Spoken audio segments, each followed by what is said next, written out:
Hey everybody, it's Natasha of natashaskitchen.com, and today I'm going to show you how to make ricotta pancakes, or should I say ricotta. These are so fluffy and satisfying because they have a lot of protein in them, and there's a secret ingredient that takes these over the top, and I'm hungry, so let's get started.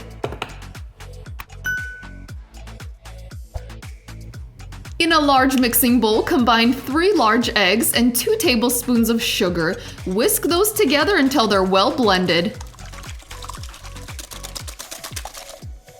Next, add 14 ounces or 1 3/4 cup of ricotta cheese, 3/4 cup of low-fat buttermilk, and 1/4 teaspoon of salt. Whisk that in until it's well blended. Now in a separate mixing bowl, combine 1 1/4 cups of all-purpose flour with 1 tablespoon of baking powder. Now quickly sift those together, and I will link to the sieve that I'm using. This is my favorite. I use it for rinsing fruit, sifting dry ingredients, and sifting is a quick and easy step, but it will ensure fluffy pancakes that rise beautifully. Now whisk the flour mixture into the cheese mixture, whisking just until it's well blended. You can see these ricotta pancakes have the perfect pancake batter consistency. And now last but certainly not least, our secret ingredient. We're gonna add the zest of 1 whole lemon. I'll leave a link to this zester, and because it's pretty sharp, I do like to use a safety glove when I'm zesting citrus. You'll find links to all of our favorite tools that we use to make this recipe in the notes. Whisk the zest into the batter just until it's well blended, then set it aside. I've found that with this batter, if you set it aside for 10 minutes to let it rest, the pancakes will puff up even better.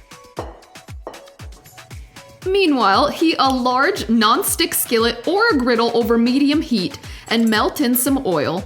And our personal favorite oil for pancakes is coconut oil because it tastes great and adds a little bit of coconut flavor to the pancakes.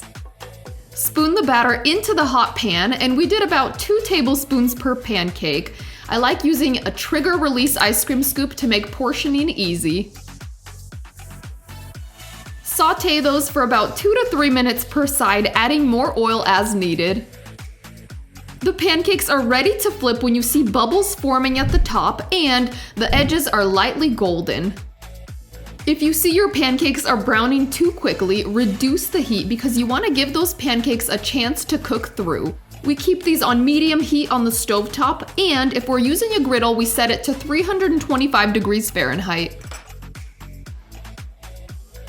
I love how these get those crisp golden edges that I just find irresistible in homemade pancakes. And even though there's more cheese than flour in these pancakes, you can see that they still puff up beautifully. Transfer those warm pancakes to a serving platter as you take them off the heat and repeat with the remaining pancakes. All right, that was so easy. I love how quick these come together. They take just minutes, literally, and they disappear even faster because these are so good. Most pancakes, I'm telling you, they're a little dry and you have to drink a lot of milk or just pour over the syrup to get them down, but these are just like cloud-like and they melt in your mouth. They're so good. Okay, we're gonna serve these because I want them bad. Okay, here we go. I love them when they're warm and super fluffy, but these do reheat really well. You can even pop them in the toaster the next day if you have leftovers. If. Keyword, if. Okay, and then we love to serve these with fresh fruit. Got some blueberries and strawberries here. Ooh, there goes the strawberry.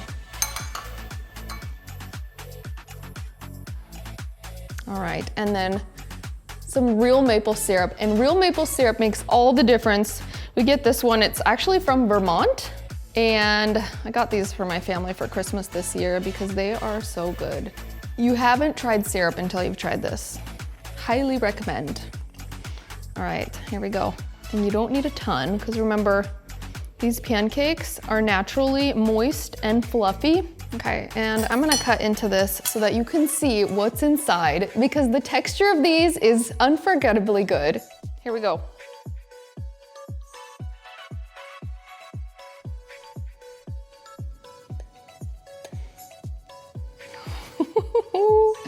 Oh, so good. They're also really good with sour cream and jam. It's fun to make a breakfast buffet out of these with all the toppings. All right, here we go. Big bite. And look at those layers. It is just so fluffy. Let's see if I can get this bite in. I'm excited. Okay, that's big.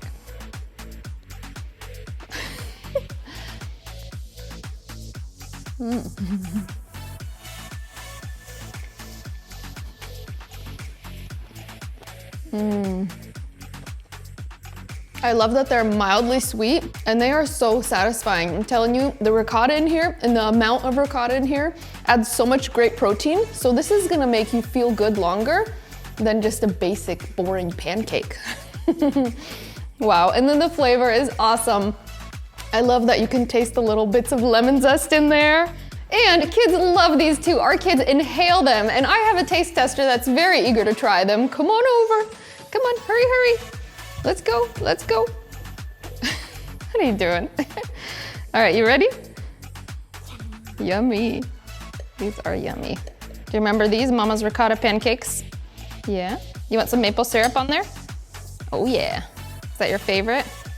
The maple syrup? Ooh. It's dripping, is that too much? Of course not. What do you think? She's gotta taste it, she's gotta taste it. What does she say, what does she say? Woo! There you have it. Try these and I'm sure they're gonna become a new favorite for you. We'll see you in our next video. Wave bye. I guess that works. Good job, Diana. That was awesome.